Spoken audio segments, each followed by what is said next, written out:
Hello मेरे प्यारे दोस्तों, आपके बीच नंबर सिस्टम चैप्टर 1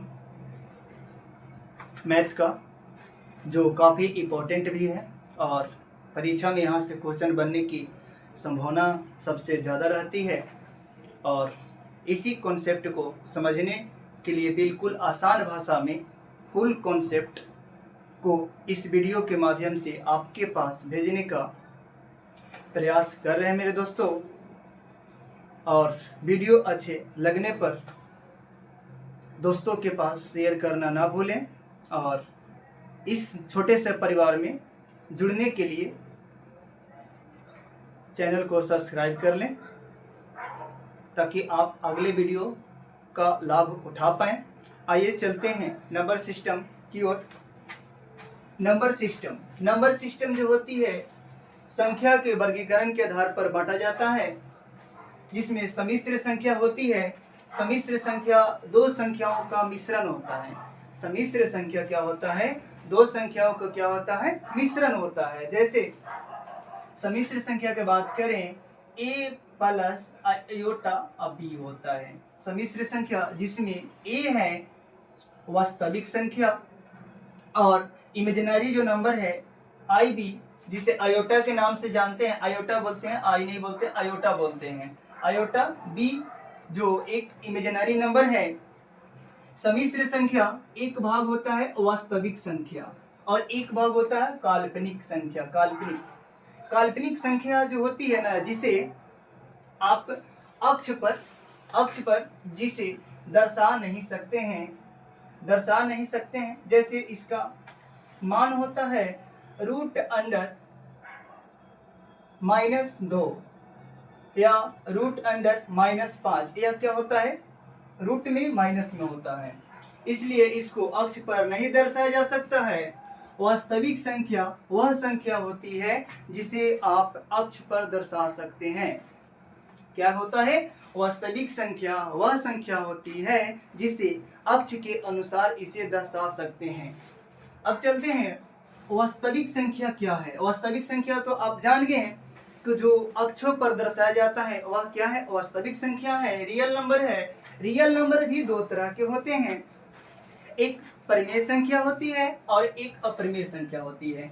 परिमेय संख्या क्या है? परिमेय संख्या वह संख्या होती है जो p/q के फॉर्मेट में उपयोग होता है। p/q के फॉर्मेट में इसका प्रयोग होता है जब उसे हम क्या कहेंगे? परिमेय संख्या। और जो p/q के रूप में फॉर्मेट में प्रयोग ना हो उसे हम क्या कहते हैं? अपरिमेय संख्या कहते हैं। ठीक है। अब परिमेय संख्या की बात करें, जो p/q के रूप में लिखा जाता है तो उसका नियम क्या है? जब p और q एक क्या होती है? पूर्ण संख्या होती है। क्या होती है? p और q क्या होती है? पूर्ण संख्या, जिसे हम बोल सकते हैं कि p और q 0 नहीं होना चाहिए। इसका कंडीशन होता है कि p और q 0 नहीं होना चाहिए। क्या होगा? पूर्ण संख्या के रूप में होगा। परिमेय संख्या की बात करें, परिमेय संख्या भी पूर्णांक संख्या के रूप में और भिन्न संख्या और दशमलव जो होती है, ये सब क्या होते हैं? नंबर, जिसे वास्तविक का भाग है। वास्तविक का भाग परिमेय संख्या का और अपरिमेय संख्या वास्तविक का भाग है, और परिमेय संख्या का भाग पूर्णांक संख्या, भिन्न संख्या और दशमलव संख्या। पूर्णांक संख्या जो 0 प्लस माइनस यानी ऋणात्मक और धनात्मक दोनों संख्या शामिल होते हैं। भिन्न संख्या जो अंश और हर के रूप में होते हैं, जैसे 1/2, 1/5, 1/6, इस तरह के जो भिन्न होते हैं उनको दर्शा सकते हैं दशमलव के रूप में। एक दशमलव होता है जैसे 0.3, 0.5, इसको आप भी दर्शा सकते हैं अक्ष पर। अब दशमलव जो है, दशमलव वह भी,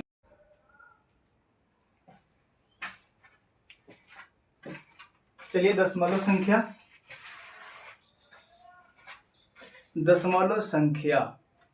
आइए दशमलव संख्या जो क्या है, कितने भाग से संबंधित है? दशमलव संख्या जो होती है एक शांत दशमलव होती है। क्या होती है? शांत दशमलव होती है। शांत दशमलव वह संख्या होती है जो दशमलव के कुछ अंक बाद दशमलव के कुछ अंक बाद वह समाप्त हो जाती है। 1 या 2 के बाद क्या हो जाती है? समाप्त हो जाती है। 3 के बाद समाप्त हो जाती है। जैसे अगर बात करें कि 1/5, 2/5, 1/8, ये जो संख्या है यह सब क्या है? शांत है। शांत पहचानने का नियम भी होता है, जिसके हर में 2 या 5 हो, 2 या 5 हो तो वह संख्या क्या होती है? दशमलव के बाद शांत होती है। दशमलव के बाद क्या होती है? वह संख्या शांत होती है। तो यह शांत समझ चुके होंगे। चलते हैं अशांत आवर्ती दशमलव। अशांत आवर्ती दशमलव वह दशमलव है, अशांत आवर्ती दशमलव वह दशमलव है जो दशमलव के बाद, यानी दशमलव के बाद संख्या रिपीटेड होती है। एक ही संख्या बार बार आता है। क्या है? एक ही संख्या बार बार आता है। जैसे अगर बात करें कि 0.232323, यह सब क्या है? रिपीटेड है, और जो संख्याएं हैं वह लगातार बढ़ रहे हैं। लगातार क्या हो रहे हैं? बढ़ रहे हैं आगे की ओर, जिसे 2-3 जिसे 2-3 पर बार भी हम बोल सकते हैं। ठीक है। अशांत आवर्ती दशमलव वह दशमलव है जो दशमलव के बाद रिपीटेड होती है, बार बार आते हैं। क्या? बार बार संख्या आते हैं। अगर बात बोले कि अशांत आवर्ती दशमलव, अशांत अनावर्ती दशमलव वह संख्या जो दशमलव के बाद ना तो रुकती है और ना ही रिपीटेड होती है, ना ही रुकती है, यानी दशमलव के बाद वह संख्या ना ही स्टॉप होती है और ना ही वह रिपीटेड होती है, यानी लगातार उसकी संख्या के अंक बदलते रहते हैं दशमलव के बाद। जैसे बोल सकते हैं कि √2 का जो मान होता है 1.1414, जो इसके आगे की तरफ में बढ़ते रहता है, शांत होने का नाम न लेगा। ठीक है। उसी तरह से √3 का भी होता है 1.7321, इसी तरह से बढ़ते जाते हैं। तो उम्मीद है कि दशमलव का जो शांत दशमलव, अशांत आवर्ती दशमलव और अशांत अनावर्ती दशमलव समझ चुके होंगे अच्छी तरह से। चलते हैं जो पूर्णांक संख्या किन दो संख्याओं को मिलाकर बनाया जाता है? बात है ना, पूर्णांक संख्या किन दो संख्याओं को मिलाकर बनाया जाता है? तो आप बोल सकते हैं कि ऋणात्मक होता है और एक पूर्ण संख्या होती है। ऋणात्मक जो माइनस वाला संख्या और पूर्ण संख्या जो 0 के बाद वाला। एक होता है 0 के पहले वाला जो बायां साइड में होता है जो माइनस वाला, और 0 के जो दायां साइड होता है वह प्लस वाला होता है। धनात्मक और ऋणात्मक जो दोनों शामिल होते हैं उसे हम पूर्णांक संख्या के नाम से जानते हैं। पूर्णांक संख्या जो दो तरह की आप अभी बतलाएं कि ऋणात्मक संख्या और एक पूर्ण संख्या। अब चलते हैं कि पूर्ण जो संख्या है ना, पूर्ण संख्या, तो पूर्ण संख्या जिसमें शून्य भी शामिल है, पूर्ण संख्या में शून्य भी शामिल है, और प्राकृतिक संख्या जिसे हम नेचुरल नंबर के नाम से जानते हैं, जो दशमलव ने 0 के जो दाएं साइड जो अंक दर्शाए जाते हैं प्लस में दर्शाए जाते हैं, जो धनात्मक में दर्शाए जाते हैं, वही तो प्राकृतिक संख्या है। जो 1 2 3 4 5 इस तरह से संख्या बढ़ते हैं। प्राकृतिक संख्या में कौन कौन सी संख्या आती है? सम संख्या, विषम संख्या, अभाज्य संख्या, सह अभाज्य, और एक होता है ट्विन नंबर जिसे जोड़ा युग्म में भी बोलते हैं कि युग्म में अभाज्य संख्या। ठीक है। तो इस तरह की जो संख्या आते हैं, सम संख्या होती है। सम संख्या वह संख्या, यानी दी गई संख्याओं पहचानने का नियम बतला रहे हैं जो पिछले वीडियो में बतलाए हैं, और आप अगर नहीं देखे हैं तो उस वीडियो को जाकर देखें, और देखने के बाद और कॉन्सेप्ट क्लियर होगा जो उसमें बतलाया गया है। तो सम संख्या आते हैं कि सम संख्या जो इकाई स्थान पर, इसका पहचानने का जो नियम होता है कि इकाई स्थान पर अगर 0 अंक 2 4 6 8 अगर इनमें से कोई अंक इकाई स्थान पर दिखाई देते हैं, और तो वह संख्या क्या होगा? 2 से डिविजिबल होगा। ठीक है। वह संख्या क्या होगा? 2 से डिविजिबल होगा। अगर विषम संख्या की बात करते हैं तो इनमें जो बतलाएं कि 0 2 4 6 8 जो संख्या डिजिट अंक बतलाएं जो 0, 2, 4, 6, 8, इनमें से अगर संख्या नहीं है तो वह संख्या क्या होगा, विभाज्य जो 2 से नहीं होगा, नहीं है तब, यानी वह संख्या क्या है, विषम संख्या है। अब चलते हैं कि भाज्य संख्या। तो भाज्य संख्या आप जो जानिए कि वह संख्या, भाज्य संख्या वह संख्या है जिसमें संख्याओं का फैक्टर, जिसमें संख्याओं का गुणनखंड, संख्याओं का फैक्टर जो होती है केवल 3 या 3 से अधिक, 3 से कम ना, 3 से कम नहीं, क्या होगा 3 से ज्यादा या 3 या 3 से ज्यादा, वह संख्या क्या होगा, भाज्य होगा। जैसे आप पहचानने का प्रयास करिएगा, जैसे 1 की अगर बात करें तो 1 जो होता है इसका एक फैक्टर होता है बस। 2 की अगर बात करें कि 2, इसका फैक्टर कितना होता है, 1, और कितना होता है, 2 होता है। यह भी नहीं है भाज्य संख्या। भाज्य संख्या अगर चलते हैं 3 की तरफ चलते हैं तो 3 जो संख्या है 1 से भी कटता है और 3 से भी कटता है, इसका भी कितना है, 2 है, इसके भी नहीं होगा। आगे जो चलते हैं संख्या 4 है, 4 की अगर बात करें 1 से भी कटता है, 2 से भी कटता है और स्वयं 4 से भी कटता है। तो यह संख्या को बोल सकते हैं कि भाज्य संख्या वह संख्या है जिसमें केवल 3 फैक्टर या 3 से अधिक वाले फैक्टर को हम भाज्य संख्या बोलेंगे। ध्यान रहे कि इसमें अभाज्य संख्या शामिल नहीं होता है। ध्यान रहे कि जो भाज्य संख्या है उसमें अभाज्य संख्या शामिल नहीं होता है। इसी तरह से आप आगे भी चल सकते हैं। अगर 5 की बात करें तो 5 भी मेरा भाज्य संख्या नहीं है। 6 की बात करें, 6 जो 1 से भी कटता है, 2 से भी, 3 से भी और स्वयं 6 से भी कटता है। इसलिए इसको कह सकते हैं कि 6 भी क्या है, भाज्य संख्या है। यानी सबसे छोटी भाज्य संख्या कितना है, 4 है। सबसे छोटी भाज्य संख्या कितना आया, 4। सबसे छोटी भाज्य संख्या कितना है, 4 है। यानी कह सकते हैं कि वह सबसे छोटी जो भाज्य संख्या बतलाएं वह कौन है, तो कितना संख्या है, 4 है। कितना है, 4 है। इसी तरह से आप आइए अभाज्य संख्या के बारे में जानिए। इसी तरह से आप निकाल सकते हैं भाज्य संख्या और भी निकाल सकते हैं अगर डेफिनेशन समझ गए हैं तब। आगे चलते हैं अभाज्य संख्या। अभाज्य संख्या वह संख्या है जिसका केवल 2 गो संतान हो। केवल 2 गो, 2 से ज्यादा नहीं और 2 से कम नहीं, ठीक है। केवल कितना हो, 2 हो। यानी कह सकते हैं कि जिसका केवल फैक्टर कितना हो, 2 हो। यानी बोल सकते हैं कि अगर समझने का प्रयास करिएगा, 1 की बात करें तो 1 केवल 1 से ही कटता है। 2 की बात करें, 2 जो 1 से भी कटता है और कितना से, 2 से भी कटता है, यानी स्वयं से कटता है। तो इसका तो 2 गो संतान निकल गया, जिसके बोल सकते हैं कि 1 से भी कटता है, कितना, 2 से भी कटता है। तो यह क्या है, 2 अभाज्य संख्या में होगा। अगर 3 की अगर बात बोलें तो 3 जो है 1 से भी कटता है और कितना, 3 से भी कटता है, स्वयं से भी, जिसको हम बोल सकते हैं कि 3 भी अभाज्य संख्या है। 5 भी बोल सकते हैं। 4 को बोले गए, 4 को देखिए तो कितना से कटता है, 1 से भी कटता है, 2 से भी कटता है और 4 से भी कटता है। तो इसको तो बोलेंगे कि इसका जनसंख्या ज्यादा हो गया, यानी 2 से ज्यादा नहीं चाहिए हमको, 2 से कम भी नहीं चाहिए, तो 2 से ज्यादा है। इस चलते बोल सकते हैं कि 4 अभाज्य संख्या नहीं है। 4 अभाज्य संख्या नहीं है। 5 भी चलिए तो 5 होता है 1 और 5 से कटता है।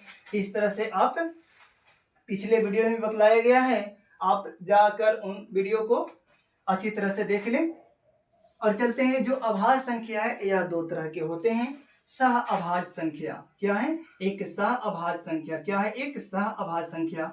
सह अभाज्य संख्या जिसमें जोड़ा होते हैं ना संख्या, जिसमें जोड़ा अंक होते हैं, जोड़ा संख्या, सॉरी अंक नहीं, जोड़ा संख्या, जिसका HCF उन दोनों संख्याओं का HCF कितना होना चाहिए, 1 होना चाहिए। हर हाल में 1 होना चाहिए, ये नहीं कि 2 होगा तो गलत हो जाएगा। यानी असह अभाज्य संख्या वह संख्या जो दी गई 2 संख्याओं में HCF कितना होना चाहिए, 1 होना चाहिए। जिसी तरह से आप ले सकते हैं संख्या को 3 और 5 ले सकते हैं, जिसका HCF कितना है, 1 है। HCF कितना है, 1 है। इसी तरह से आप 7 और 6 का भी ले सकते हैं। 6 और 7 का HCF कितना है, 1 है। इसी तरह से आप संख्या लीजिए। और एक युग्म अभाज्य संख्या वह संख्या है जो अभाज्यों के बीच में अंतर कितना का होता है? 2 का अंतर होता है। अभाज्यों के बीच में अंतर कितना का होता है? 2 का होता है। आइए उनको जानने का प्रयास करते हैं। जैसे जिनका होगा 2 और 3 होगा, देखिए तो 2 और 3 के बीच में अंतर कितना का है? 1 का है। यह संख्या नहीं होगा, 2 और 3 नहीं होगा। अगर बात करें कि 5 और या 3 या 5, 3 और 5 के बीच में अंतर कितना का है? 2 का है, यह संख्या होगा। अगर आगे बात करें कि 5 और 7 संख्या के अंतर कितना है? 2 है। यानी वह संख्या, वह अभाज्य संख्या, वह अभाज्य संख्या, वह अभाज्य की जोड़ा, वह अभाज्य की जोड़ा जिसके अंतर कितना हो? 2 हो। जिनके अंतर कितना हो? 2 हो। क्या हो? 2 हो। वह क्या होगा? युग्म अभाज्य संख्या, जिसे इंग्लिश में ट्विन प्राइम नंबर भी बोलते हैं। आइए त्रिकोणीय संख्या को जानते हैं कि त्रिकोणीय संख्या क्या होता है। त्रिकोणीय संख्या जानने का प्रयास करिए, जो एग्जाम में भी पूछा भी जाता है। त्रिकोणीय संख्या, त्रिकोणीय संख्या वह संख्या है,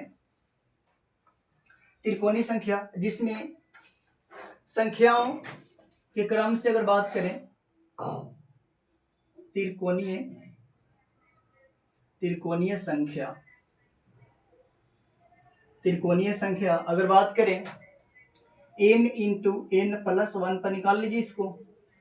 त्रिकोणीय संख्या अगर एक धरते हैं, क्या धरते हैं? एक। अगर एक धरते हैं तो इसका कितना होगा? 2। तो 2 तो इधर कितना हो जाएगा? 2 से 2 कटेगा तो कितना हो जाएगा? 1 हो जाएगा। ठीक है। अगर 2 धरते हैं तो 2 और कितना? 3, तो इधर में कितना हो जाएगा? 3। ठीक है, निकालिए। अगर इधर 4 धरते हैं, 2 धरे तो कितना आया? 3। अगर 3 धरते हैं तो 3 और 1 4, तो 4 हो गया। 3 और 4 ये काटेंगे तो कितना? 2। तो 3 दूनी के कितना? 6। अगर आगे बात करें कि अगर 5 4 धरते हैं तो 4 गुनी कितना? 5/2, यानी 5 दूनी के 10। अगर इसी तरह से अगर 6 की अगर बात करें, 1 2 3 4, 4 के बाद कितना? 5 गदा, ये 5 ये कितना? 6, तो कितना हो गया? 15। यानी हम कह सकते हैं कि जिनके बीच लगातार संख्या हो 2 3 4 5 6 7, इसी तरह से आगे बढ़ते क्रम में होना चाहिए। यह क्या है? त्रिकोणीय संख्या है। क्या है? त्रिकोणीय संख्या। एक था अपरिमेय संख्या। जो अपरिमेय संख्या है उससे प्रश्न पूछे जाते हैं परिमीकरण के रूप में। तो आइए उनको जानने का प्रयास करते हैं। यहाँ से प्रश्न पूछे जाते हैं, और अगर पूछे जाते हैं तो आइए इनको जानने का प्रयास करते हैं कि कैसा पैटर्न इसका होता है। जैसे आप समझिए कि 1/√3 प्लस √2 यह संख्या है। 1/√3 प्लस √2 यह संख्या, इसको अगर परिमीकरण के रूप में अगर हल करने की संज्ञा जा समझें तो परिमीकरण इसका होता है कि अगर यहाँ पे प्लस है तो यहाँ चिन्ह से क्या होगा? माइनस होगा। √3 माइनस √2, √3 माइनस √2। और इसी संख्या को दोबारा नीचे अंश और हर के दोनों में लिखेंगे, √3 माइनस √2। ठीक है। इसको ऊपरे से गुना करेंगे, अंश में ऊपरे से गुना करेंगे, 1 से इसमें गुना करेंगे तो कितना होगा? √3 माइनस √2। और इसमें क्या है कि a प्लस b और a माइनस b के फॉर्मेट में है, जिसका सूत्र होता है a² माइनस b²। क्या होता है? a² माइनस कितना होता है? b²। तो आप बोल सकते हैं कि a की जगह पर कितना है? √3, तो √3 का स्क्वायर, और b की जगह पर कितना है? √2, तो √2 के स्क्वायर, √2 के स्क्वायर। अगर √3 का स्क्वायर तो 3 और √2 के स्क्वायर तो 2, इसमें अंतर कितना होगा? तो 1, और ऊपरी जो है संख्या कितना? √3 माइनस √2। 1 लिखिए या ना लिखिए, ये कटता ही है। तो इस तरह की संख्या है। अगर इसमें एक और शामिल करता है कि जैसे √3 प्लस √2 और √3 माइनस √2 बराबर a प्लस b√6 है, तो a और b का मान ज्ञात करें।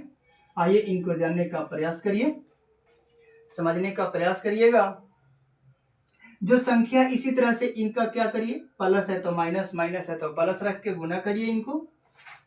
√3 प्लस √2, √3 माइनस √2 इनको गुना करना है। √3 प्लस √2, क्योंकि नीचे माइनस है तो फिर प्लस से गुना करेंगे, तो √3 माइनस प्लस √2। इनको ऊपर ऊपर गुना करना है। तो देखिए कि √3 प्लस √2 और इसमें भी है √3 प्लस √2, दोनों एक ही है। यानी हम कह सकते हैं कि a प्लस बी के whole square, a plus b के क्या होल स्क्वायर के रूप में समझेंगे। और इसमें क्या है कि √3 माइनस √2, √3 प्लस √2, यानी a minus b, a plus b, जिससे हम बोल सकते हैं कि a square minus b square, a square minus कितना बी स्क्वायर। इसको तोड़िए, a स्क्वायर यानी 3 का √3 का स्क्वायर 3, और बी स्क्वायर यानी √2 का स्क्वायर 2, और 2ab यानी √3 गुने √2 बटा इधर 3, √3 का स्क्वायर, √3 का स्क्वायर 3 और √2 का स्क्वायर 2, यानी घट के कितना आएगा 1 आएगा। और जो बराबर में मेरा था कितना a प्लस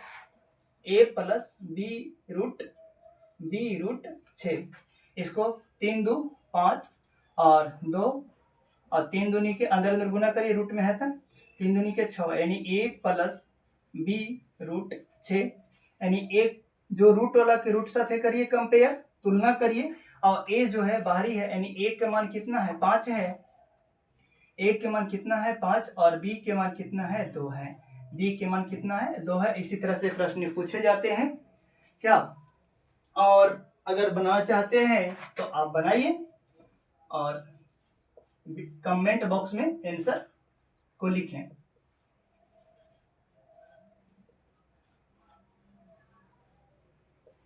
जैसे a प्लस बी और √35, आप इसका कमेंट बॉक्स में आंसर को बताएं।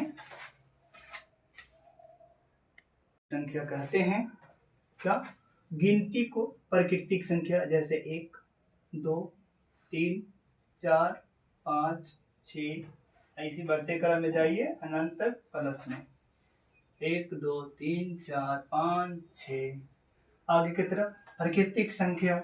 यहाँ से प्रश्न कैसे पूछता है, प्राकृतिक संख्याओं का योग बताएं। पहले 3 का सूत्र होता है, जो सूत्र समझने का प्रयास करिएगा, रटने का प्रयास बिल्कुल ना करिएगा, समझने का प्रयास करिएगा कि सूत्र कहाँ से उत्पन्न होता है। जैसे मान लीजिए कि प्राकृतिक संख्या है, ठीक है, आप 3 गो के जोड़िए, क्या जोड़िए 3 गो के, 3 गो अंक का इसमें जोड़िए।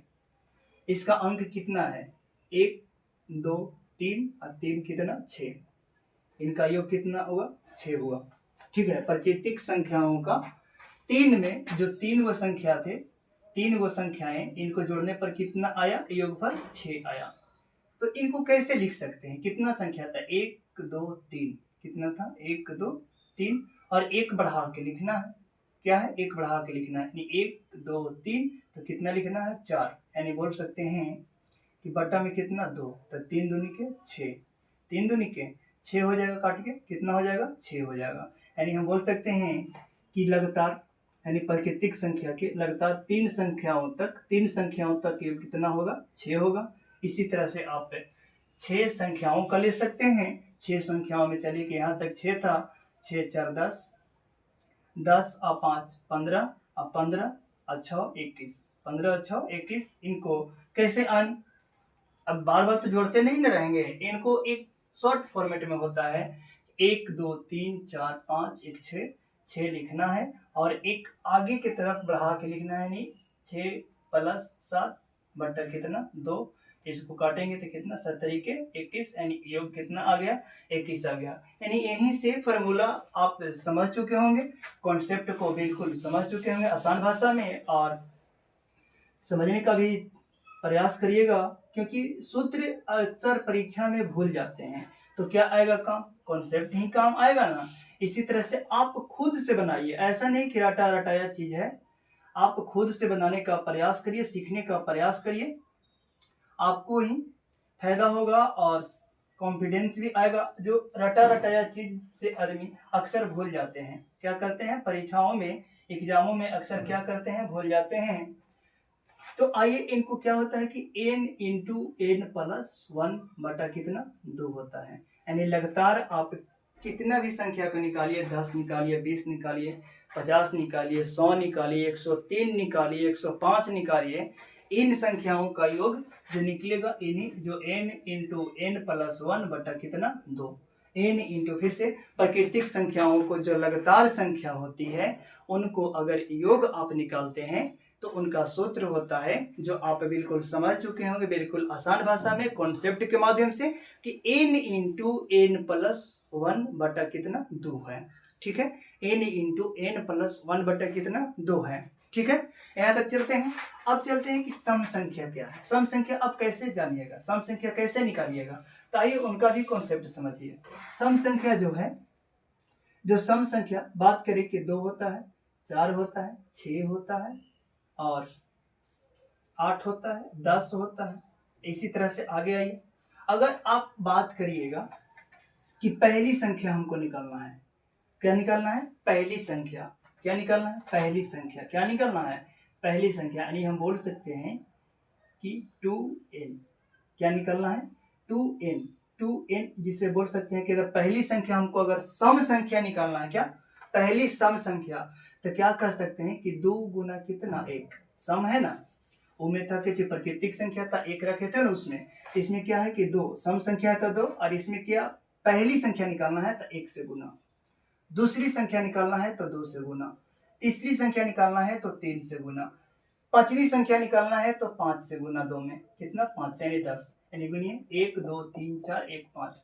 ठीक है, आप सूत्र समझ चुके होंगे कि अगर सम संख्याओं का अगर योग पूछता है, जिससे मान लीजिए कि प्रथम 20 सम संख्याओं का योग बताएं, 20 सम संख्याओं की जो नंबर वाली संख्या योग नहीं, जो नंबर वाली संख्या की कौन स्थान पर है, जैसे मान लीजिए कि तीसरा स्थान पर सम संख्या है, चौथा स्थान पर 8 है, पांचवा स्थान पर कितना है 10 है, तो उसी तरह से 20वां स्थान पर कौन आएगा तो 40 आएगा, 20वां स्थान पर कौन आएगा तो 40 आएगा। इसी तरह से आप बोलिएगा कि अगर 30वां स्थान की अगर बात करें तो 30वां स्थान पर कौन संख्या आएगा कितना 60, यानी इसका जस्ट दुगना, इसका जस्ट दुगना, देखिए तो इसका जस्ट दुगना, इसका जस्ट क्या है दुगना, अगर दुगना अगर पहला की बात करें तो पहला से 2 से गुना, दूसरा की बात करें तो 2 से गुना, यानी कह सकते हैं कि जो अंक का स्थान निकालिएगा तो कितना से 2 से निकालिएगा।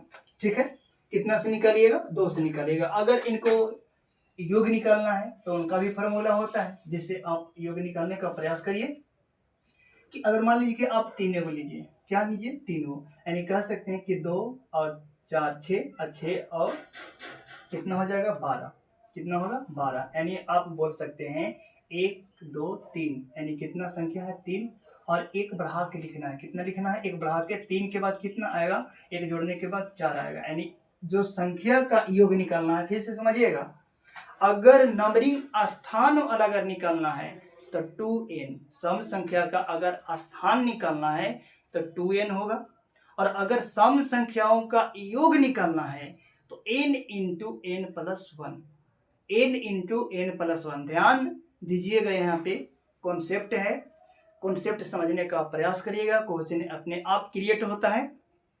जो सम संख्या का अंक निकालना स्थान की, वह कौन से 20वां स्थान पर कौन है, 25वां स्थान पर कौन सी संख्या है, 100वां स्थान पर कौन सी संख्या है, 45 स्थान पर कौन सी संख्या है, तो वह 2n से निकलेगा। और अगर सम संख्याओं का योग निकालना है, सम संख्याओं का अगर योग निकालना है तो n into n plus one, n into n plus one से आप सम संख्याओं का योग निकाल सकते हैं। ठीक है, इसी तरह से आप जैसे सम संख्या को हो गया कि अगर अंक के स्थान निकालना है, अंक का क्या निकालना है, अंक का कि कौन से स्थान पर कौन सी संख्या है, अंक का स्थान अगर निकालना है तो 2n, और अगर सम संख्याओं का योग निकालना है, सम संख्याओं का अगर योगफल निकालना है, सम संख्याओं का क्या निकालना है, सम संख्याओं का योगफल, तो n into n plus one, n into n plus क्या होगा 1 होगा। ठीक है, अब चलते हैं विषम संख्या। विषम संख्या में क्या है, इनको एक तरफ से लिख लेते हैं और अच्छा से योग की बात करते हैं। प्राकृतिक संख्या का योग, योग का सूत्र है n into n plus one बटा 2। सम संख्या का योग है n into n plus one. ठीक है, विषम संख्या में आइए, तो विषम संख्या कौन सी संख्या, लिख कर सीखिए, ऐसा नहीं कि रटा रटाया चीज, रटा रटाया हुआ चीज अक्सर आदमी भूला ही करते हैं, और कॉन्सेप्ट समझिएगा तो कुछ टाइम तक रहेगा, और उनको भी रिवीजन नहीं करते हैं तो भी चला जाएगा। तो आइए कॉन्सेप्ट जैसे हो गया विषम संख्या की बात करें 1, 3, 5, 7, 9, 11, इसी तरह से संख्या आगे की तरफ है। आइए इनको शॉर्ट से समझने का प्रयास करते हैं कि अगर मान लीजिए कि आप 3 गो संख्या लेते हैं, क्या लेते हैं? 3 गो संख्या लेते हैं, इनका योग निकालना है। क्या निकालना है? योग निकालना है। जैसे इनका हो गया कि कितना, 5, 4 हुआ ना, 5 से 4 कितना हो गया? 9 हो गया। 5 से 4 कितना हो गया? 9 हो गया। यानी आप बोलिएगा कि अगर विषम संख्या का योग निकालना है तो संख्याओं को क्या करना होगा? स्क्वायर करना होगा। क्या होगा? स्क्वायर होगा। जैसे देखिए ना, 1 2 3, 1 2 3, 3 का स्क्वायर कितना? 9। देखिए 4 और 4 और 5 कितना? 9 होगा ना। तो इसीलिए हम बोल सकते हैं कि 1 2 3, तो 3 जो संख्या है, 3 नंबर की जो संख्या है, इसको स्क्वायर करेंगे और स्क्वायर करेंगे तो तीनों संख्याओं का योग निकाल देगा, जिसे आप बोल सकते हैं कि n स्क्वायर। अगर मान लीजिए कि अब चौथा संख्या तक योग निकालना चाहते हैं, जो विषम संख्या का चौथा स्थान तक, जैसे मान लीजिए कि चौथा स्थान था 1 3 5 7 9, अगर यहाँ तक आप निकालना चाहते हैं तो संख्या कितना है? 1 2 3 4 5। आप 5 के स्क्वायर करिए तो कितना होगा? 25। जोड़ के देखिए, 4 5 9 16 और 16 9 कितना होगा? 25 होगा ना। ठीक है, यानी हम बोल सकते हैं कि जब विषम संख्या का योग निकालेंगे, विषम संख्या का योग निकालेंगे, क्या निकालेंगे? विषम संख्या का अगर योग निकालेंगे तो क्या होगा? n square. जो n स्क्वायर, अगर मान लीजिए कि 5 विषम संख्या तो 5 के स्क्वायर, 6 विषम संख्या तो 6 के स्क्वायर, 8 विषम संख्या 8 के स्क्वायर, 10 विषम संख्या 10 के स्क्वायर।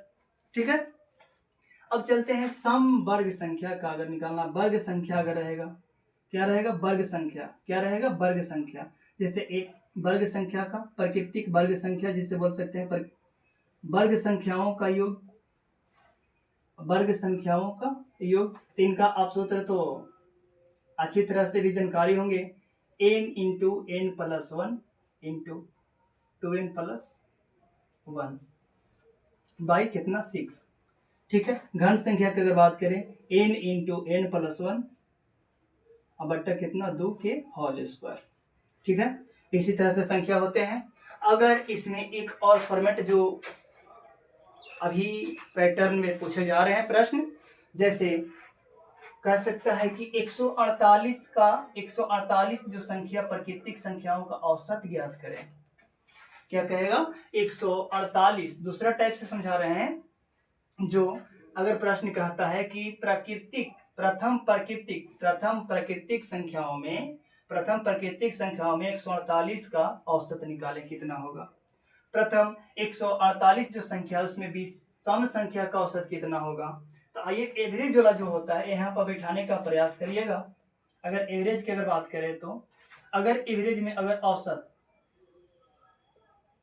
औसत की अगर बात करें, एक कॉन्सेप्ट समझिएगा, दूसरा कॉन्सेप्ट अपने आप आ जाएगा। यानी यहाँ से रिलेटेड करके पढ़ना है, ऐसा नहीं कि रट लिए, अक्सर परीक्षा में भूल जाते हैं। तो इनको अगर याद है तो यहाँ पे बनाना आप सीख लीजिएगा। जैसे क्या होता है कि अगर मान लीजिए कि 5 संख्या है तो n बराबर 5 रखिएगा ना, क्योंकि 5 संख्याओं को जोड़ के भाग देते हैं। संख्या में औसत का क्या होता है? औसत का होता है कि जो दी गई संख्याओं का योग होता है, अब प्लस में जय गो संख्या बट्टा में है उसको संख्या लिखेंगे। जैसे मान लीजिए कि ऊपर 5 गो संख्या है तो 5 संख्याओं को जोड़ देते हैं और 5 संख्या से क्या करते हैं? भाग देते हैं। यानी 5 गो नंबर की संख्या है ना, तो 5 नंबर की जो संख्या है उनको जोड़ दीजिए और जो 5 गो डिजिट है वह 5 से क्या करिए? भाग दे दीजिए। नंबर 1 2 3 4 5, यानी 5 जो संख्या है उनसे भाग दे दीजिए। इसी तरह से आइए समझिए कि जो योग है, मान लीजिए कि n संख्या तक पूछा, क्या है? n संख्या तक पूछा तो आप लिख सकते हैं कि n इंटू n प्लस 1 बटा तो 2, इसका सूत्र हो योग निकल गया। अब हमको योग निकालने के बाद n से तो भागा भी तो देना होगा, तो यानी n से हम क्या करेंगे? कैंसिल कर देंगे। तो मेरा बचेगा क्या? n प्लस 1 बटा कितना? 2 बचेगा। ये हो गया क्या? औसत। प्राकृतिक संख्या में क्या हो गया? औसत हो गया। औसत बराबर सूत्र हो गया प्राकृतिक संख्या में कि जो दिए गया संख्या है, जैसे मान लीजिए कि 148 दिया गया था ना, 148 दिया गया था तो उसमें 1 जोड़ के बटा 2 कर दीजिए। इसका क्या होगा? प्राकृतिक संख्या का औसत निकल गया। 148 का, 129 का, 130 का, 132 का, और जो अक्सर कंफ्यूज कर देता है, तो इनको प्रयास करिए बतलाने का आप बिल्कुल आसान भाषा में समझ पा रहे होंगे। और आगे चलते हैं सम संख्या की तरफ, कि सम संख्या का भी पूछता है। ये तो हो गया क्या, प्राकृतिक संख्या की बात करें तो प्राकृतिक संख्या में औसत निकालना था, प्राकृतिक संख्या में। अब चलते हैं क्या, सम संख्या की बात करते हैं कि सम संख्या अगर मान लीजिए कि 24 बोलता है, 25 बोलता है, 26 बोलता है, तो उन संख्याओं का औसत कैसे निकालिएगा। तो कुछ मत करिए, जो संख्या है मान लीजिए कि n तक संख्या है, क्या है, n तक संख्या है, क्या है, n तक जो संख्या है, तो आप n तक संख्या का तो योग निकाल सकते हैं सम संख्या में। आप n तक जो संख्याएं हैं आप उनको निकाल सकते हैं, n तक जो योग है। और जो योग अगर मान लीजिए कि n संख्याओं को जोड़कर आप लिख दिए तो n से भागा भी तो दीजिएगा, तो इसलिए यह n से n कटेगा, यानी लिख सकते हैं कि n प्लस 1, n प्लस कितना लिख सकते हैं, n प्लस 1 लिख सकते हैं। यानी हम बोल सकते हैं कि जो सम संख्या का औसत निकलता है, अगर मान लीजिए कि 29 सम संख्या का योग बताएं, 29 सम संख्या का योग बताएं, तो 29 में कितना जोड़िएगा, 1 जोड़िएगा, तो 29 है कितना हो जाएगा, 30 हो जाएगा। अगर 31 कहता है तो 31 1 जोड़िएगा तो कितना हो जाएगा, 32 हो जाएगा। ठीक है, 31 1 कितना हो जाएगा, 32 हो जाएगा। ठीक है, कॉन्सेप्ट यहाँ तक क्लियर, अच्छी तरह से समझिएगा। और यहाँ से परीक्षा पूछे जाते हैं, कंफ्यूज करता है, यहाँ फिर से बोल रहे हैं कंफ्यूज करता है, ध्यान पूर्वक समझिएगा। ठीक है, और आगे चलते हैं विषम संख्या की बात करते हैं। जो विषम संख्या है, तो विषम संख्या में अगर योग की बात करें कि अगर विषम संख्या में योग निकालते थे तो 3 अगर कहता था तो 3 अंक तक कहता था तो 3 के स्क्वायर करते थे, 5 अंक तक कहता था तो 5 के स्क्वायर करते थे। तो अगर 5 संख्याओं तक का औसत पूछे विषम संख्या में तो 5 से भाग भी तो देंगे। यानी उसी तरह से आइए कि जब n संख्याओं का है तो n संख्याओं का तो औसत एवरेज जगह योग की बात करें तो n स्क्वायर, क्या हो गया, n स्क्वायर, क्या हो गया, n स्क्वायर, n स्क्वायर योग हो गया उनका। और योग आ गया तो उनको औसत निकालना है तो क्या होगा, n से भाग भी देना होगा। यानी बोल सकते हैं कि n जो विषम संख्या का औसत होगा, जो विषम संख्याओं का औसत होगा, जो विषम संख्याओं का औसत होगा, विषम संख्याओं का एवरेज होगा, जो क्या होगा, n होगा। जैसे पूछता है कि प्रथम विषम 29 तक क्या होगा, 29 तक 129 तक संख्याओं का औसत बतलाइए, तो 129 का क्या होगा, 129 होगा। अगर वही सम कहता तो 130 हो जाता, 100 क्या हो जाता, 30 होता। आइए इनको एक फॉर्मेट के रूप में सजा कर लिखते हैं, जो साफ सुथरा से लिख देते हैं।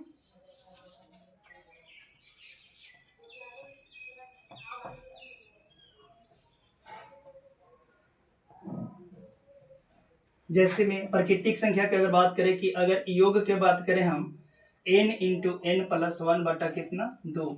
अगर एवरेज की बात करें तो एवरेज में होगा n प्लस 1 बटा कितना 2। n आएगा नीचे तो क्या n कट जाएगा ना, ये चलते नहीं लिख रहे हैं, शॉर्ट फॉर्मेट में समझिएगा। अगर सम संख्या की बात करें तो सम संख्या का योग निकालिएगा तो n plus 1 into n plus 1। अगर एवरेज की अगर बात करें हम सम संख्याओं में एवरेज का बात करें तो क्या होगा, n प्लस 1, क्योंकि बटा में n आएगा तो कटेगा, तो यहाँ पे तो बटा खत्म हो जाएगा, n जो कटेगा तो यहाँ पे नहीं लिख रहे हैं। अगर विषम संख्या की बात करें तो विषम संख्या का अगर योग होगा तो योग यानी 3 संख्याओं का तो 9, अगर 4 संख्याओं का तो 16 योग आएगा, और 16 योग आएगा।